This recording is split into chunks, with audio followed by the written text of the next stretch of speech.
Assalamualaikum warahmatullahi wabarakatuh. Waalaikumsalam. Pertama-tama saya ucapkan syukur alhamdulillah pada Allah Subhanahu wa taala yang telah melimpahkan rahmat, taufik serta hidayah kepada kita sekalian, sehingga pada malam ini walaupun suasana hujan tapi kita masih diberi kesempatan untuk menghadiri pengajian di rumah Papa Nani. Untuk menyingkat waktu, saya serahkan kepada Pak Ustadz Muhtadin untuk mengisi pada acara ini. Monggo. Bismillahirrahmanirrahim.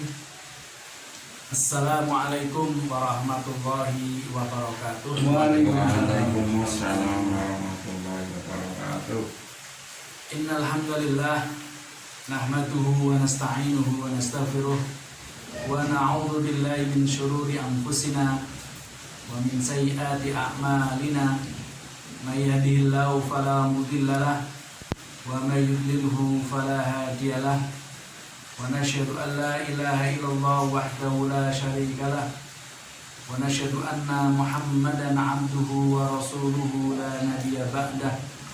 Allahumma fasholli wa sallim ala nabiyyina Muhammadin sallallahu alaihi wasallam wa ala alihi wa ashabihi wa man tabi'ahum bi ihsanin ila yaumiddin, amma ba'd. Ma'asyiral muslimin, bapak-bapak, saudara-saudara yang dirahmati oleh Allah, alhamdulillah kita bersyukur di malam hari ini diberikan hujan. Insyaallah hujan membawa manfaat kepada kita sehingga kita sering berdoa ketika hujan. Allahumma shayyiban nafi'ah. Ya Allah, jadikan hujan ini bermanfaat. Banyak manfaatnya hujan. Doa kita dikabulkan di saat turunnya hujan. Di saat turunnya hujan ini kita diminta oleh Allah untuk memperbanyak berzikir kepada Allah Subhanahu wa taala, baik dengan membaca istighfar, astagfirullah wa atubu ilaih, subhanallah ketika ada petir dan lain sebagainya. Karena dengan memperbanyak zikir kepada Allah di saat hujan, seperti apa yang dikatakan Nabi Yahya alaihissalam kepada Bani Israel, wa inna allaha ya'murukum bidzikrillah, dan sesungguhnya Allah Subhanahu wa taala menyuruh kalian dengan berzikir kepada Allah. Wa inna masala dzalika kamasali rajulin, sesungguhnya permisalan orang yang berzikir kepada Allah itu seperti orang yang dikejar-kejar musuh. Kemudian dia menjumpai benteng yang sangat kokoh dan dia bisa masuk ke dalamnya. Dan dia selamat dari kejaran musuh. yakni Allah Subhanahu wa taala ketika kita berzikir kepada Allah.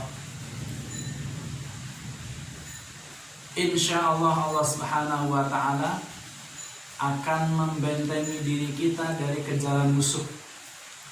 Kejaran musuh di saat hujan bukan sekedar setan, mungkin petir, mungkin hujan dan lain sebagainya. Itu adalah kita akan diselamatkan oleh Allah Subhanahu wa ta'ala dengan berzikir kepada Allah Subhanahu wa ta'ala. Allah melindungi orang-orang yang berzikir kepada Allah Subhanahu wa ta'ala. Allah akan memberikan jawaban permintaan orang-orang yang selalu berzikir kepada Allah. Seperti Umar ibn Khattab radhiyallahu anhu ketika mengirimkan surat kepada Sungai Nil, sebuah tulisan ketika Khalifah pemimpin gubernur Mesir Amr bin As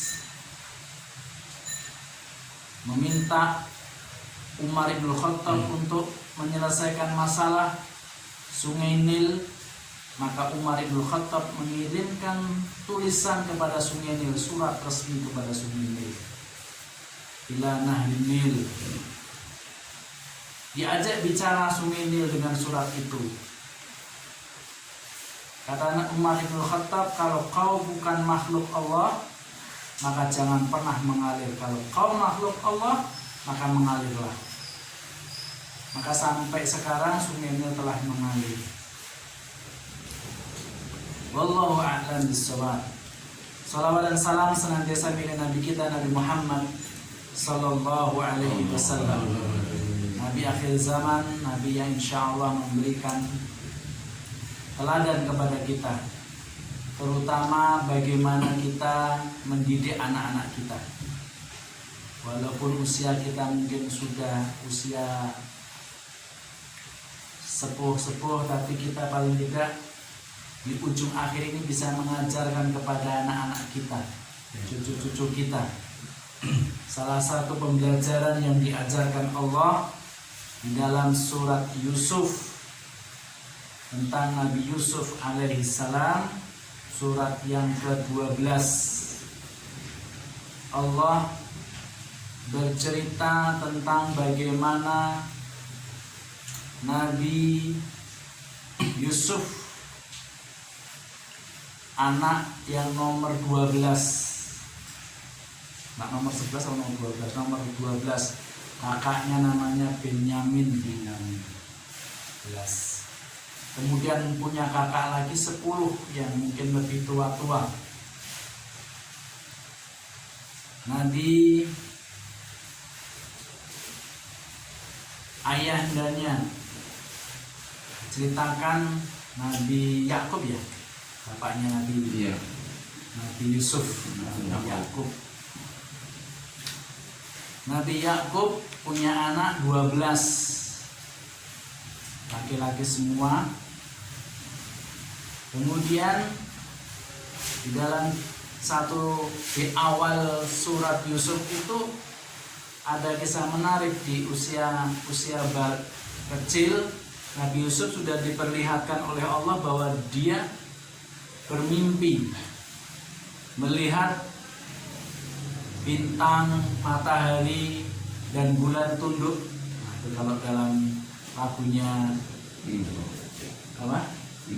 Bimbo ya, terus sujud kepada Nabi Yusuf alaihissalam, lalu cerita kepada Nabi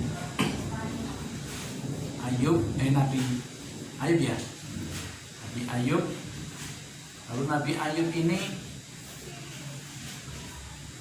ternyata lebih banyak kasih sayangnya kepada Nabi Yusuf alaihissalam, sehingga membuat kakak-kakaknya yang kuat-kuat badannya itu, ini diantara manusia-manusia mulia di sisi Allah yang berbuat maksiat tapi tobatnya diterima, berusaha membunuh Nabi Yusuf. Kita dengar waktu dari kecil itu diceritakan dimasukkan ke dalam sumur. Dan qadarullah, Allah Subhanahu wa taala menyelamatkan di sumur itu. Nah, diselamatkan. Kemudian disembelih salah satu binatangnya, darahnya dibalurkan di bajunya, lalu bajunya dikasihkan ayahandanya, sampai ayahandanya menangis. Ya, sehingga menangisnya itu karena tangisan terus menerus, matanya sampai buta. Yaddot ainahu, sampai matanya putih karena saking tangisannya saking sering. Di dalam surat Yusuf ayat yang ke-8, idz qalu la yusufu wa akhuhu ahabbu ila abina minna. Kata kakak-kakaknya Nabi Yusuf saudara-saudaranya Nabi Yusuf, ketika mereka berkata sesungguhnya Yusuf dan saudara kandungnya, yakni Benyamin, kakaknya ya Benyamin, saudara kandungnya lebih dicintai oleh ayah, lebih disukai oleh Nabi dari bapaknya Nabi Ayub daripada kita sebagai anak-anak yang paling tua. Wa nahnu usbah, padahal kita ini lebih kuat. Artinya kalau dimintai tolong, dimintai apa saja kuat. Udah dewasa lah. Tapi yang lebih dicintai adalah Nabi Yusuf yang kecil-kecil dengan Benyamin. Inna abana lafi dhalalim mubin. Kata kakak-kakaknya, sesungguhnya ayah kita adalah dalam kekeliruan yang nyata. Nah, ma'asyiral muslimin rahimani rahimakumullah, ini memberikan pembelajaran. Jangan sampai muncul di antara anak-anak itu merasa dibeda-bedakan dengan satu dengan yang lain. Dan kita kadang-kadang ada orang tua membandingkan anak itu dengan kakaknya atau dengan adiknya atau dengan orang lain, padahal nggak boleh dibanding-bandingkan. Jadi membanding-bandingkan anak dengan yang lain itu tidak boleh. Sehingga muncul perasaan anak itu bahwa anak itu merasa tidak mendapatkan kasih sayang, merasa dibedakan. Sehingga apa yang dilakukan oleh kakak-kakaknya Nabi Yusuf, uqtulu Yusuf, rencananya adalah membunuh Yusuf. Awit taraku ardan yakhlu lakum wajhu abikum, atau buanglah Yusuf ke suatu daerah yang tidak dikenal supaya perhatian ayahmu tertumpah kepadamu saja. Jadi rencananya itu dibuang atau dibunuh. Wa takunu min ba'dihi qauman shalihin, dan sesudah itu hendaklah kamu menjadi orang-orang yang baik. Artinya menyesali perbuatan yang telah dilakukan oleh kakak-kakaknya ini. Kakaknya menjadi orang baik, menyesali membuang Yusuf, membuat bapaknya menjadi buta dan sebagainya. Kemudian qala qailum minhum, salah seorang di antara mereka berkata kepada kakak-kakak, teman-teman yang lain, la taqtulu Yusuf, jangan kau bunuh Yusuf. Wa alqu fi ghayabatil hubbi wa ghayabatil jubbi yaltaqit ba'du sayyarah in kuntum fa'ilin. Ada salah satu yang punya ide, jangan dibunuh, tetapi masukkan dia ke dalam sumur supaya dia dipungut oleh beberapa orang musafir jika kamu hendak berbuat. Ini yang disepakati adalah dibuang ke dalam sumur. Pada prinsipnya adalah dibuang, dijauhkan, supaya bapak mereka itu lebih perhatian kepada anak-anak yang dewasa tadi. Nah, ini ma'asyiral muslimin rahimani wa rahimakumullah, terjadinya makar anak-anaknya Nabi Ayub ini karena perhatian orang tuanya tidak sama satu sama yang lain. Lebih perhatian kepada Nabi Yusuf, sedangkan yang lain tidak diperhatikan. Maka ini ada bahasanya, kalau sekarang ada diskriminatif, lebih mencintai Yusuf daripada yang lain, sehingga muncul yang lain sifat dengki, sifat iri, sifat-sifat yang buruk timbul, dan pada akhirnya sifat ingin menghilangkan nyawa ini. Ini naudzubillah min dzalik. Maka mari kita bareng-bareng untuk berlaku adil kepada anak-anak dan cucu-cucu kita. Rasulullah Shallallahu Alaihi Wasallam di dalam salah satu riwayat diriwayatkan oleh Imam Bukhari dan Muslim dari Nu'man bin Bashir radhiyallahu anhuma, bapaknya membawa ke hadapan Rasulullah dan berkata, sesungguhnya aku akan memberikan seorang budakku kepada anakku ini. Jadi ketika sahabat Rasulullah ini namanya Nu'man punya bapak. Bapaknya itu Abu Nu'man ya. Abu Nu'man.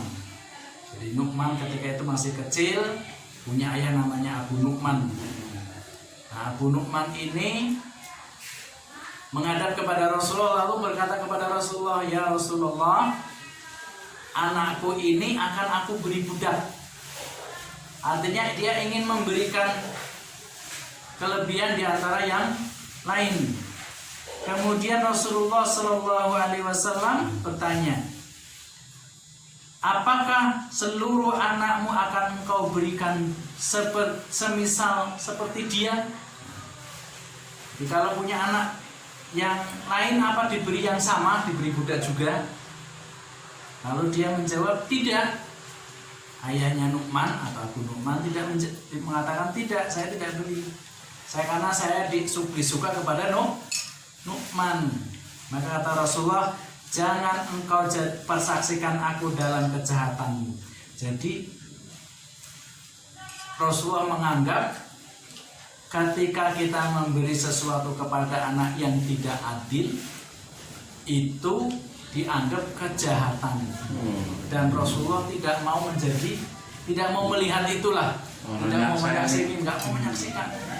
Artinya itu sebuah kejahatan di dalam keluarga ya, kejahatan dalam keluarga.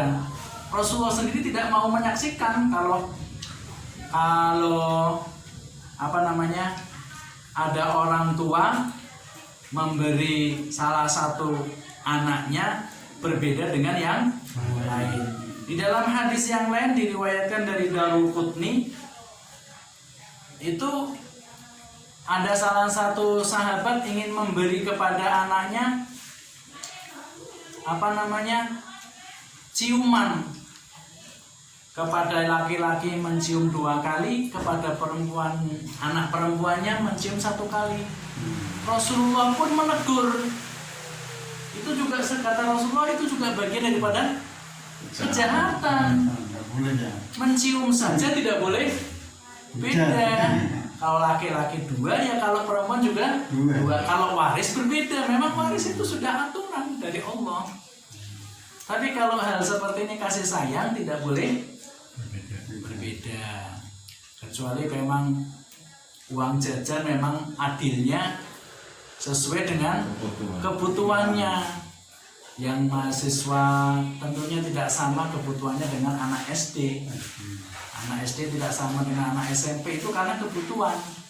Tapi kalau yang berbentuk yang tadi, pemberian yang hadiah, kemudian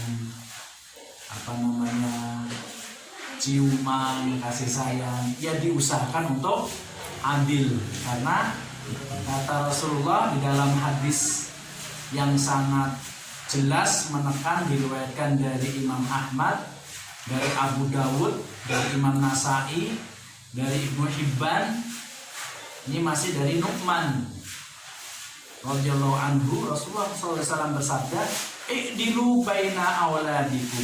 Berbuat adillah kalian dengan di antara anak-anak kalian. Itu diucapkan 3 kali, "I'dilu baina auladikum, i'dilu baina auladikum." Itu maknanya kalau Rasulullah mengucapkan 3 kali berarti penting. Kalau tidak bisa berbuat adil, kita berarti zalim. Kebalikan adil namanya zalim.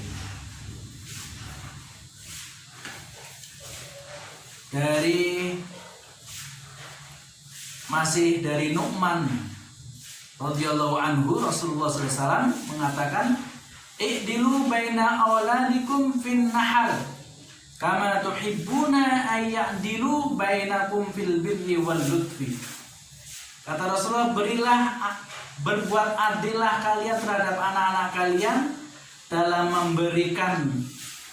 pemberian seperti kalian suka apabila mereka berlaku adil terhadap kalian dalam hal berbakti dan kelembutan. Maknanya anak-anak itu jumlahnya berapa, laki-laki atau perempuan, kalau dalam hal kelembutan, dalam hal berbakti, memberikan perhatian, itu harus sama. Seperti kata Rasulullah, seperti berbaktinya mereka kepada orang tua, balasannya akan kembali. Kalau berbeda, ya tentunya anak-anak akan berbeda baktinya, berbeda lemah lembutnya. Ketika kita kasar kepada salah satu anak, maka anak yang kasar tadi akan kasar kepada orang tua.